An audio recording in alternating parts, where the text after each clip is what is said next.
Legitimate यानी कि वैध, वैध का मतलब लीगल, लेजिटिमेट मतलब लीगल गवर्नमेंट, है ना। लीगल मतलब कि जहां पे क्या होता है, हम चूज करके भेजते हैं उनको, भाई हम लोग चूज करके भेजते हैं ना, और चूज करके भेजते तो हमारे कॉन्स्टिट्यूशन के अकॉर्डिंग उनका इलेक्शन होता है।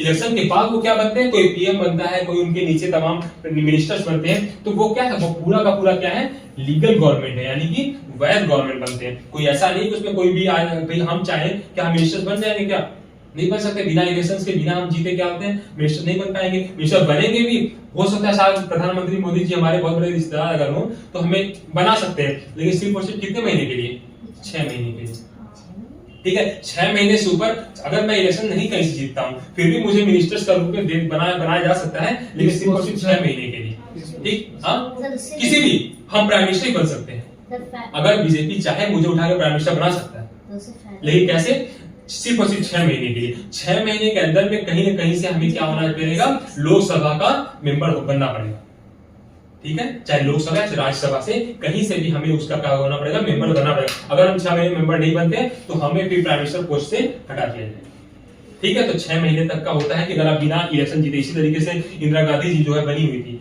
इलेक्शन उन्होंने नहीं जीता, पर उन्होंने क्या हुआ, प्राइम मिनिस्टर का शपथ ले लिया, और फिर उन्होंने राज्यसभा से उन्होंने क्या किया, अपना मेंबरशिप मिला उनको, राज्यसभा में उन्होंने इलेक्शन लड़ा और उसमें जीता उन्होंने, फिर उसके बाद वो प्राइम मिनिस्टर परमानेंट बन गए, ठीक है।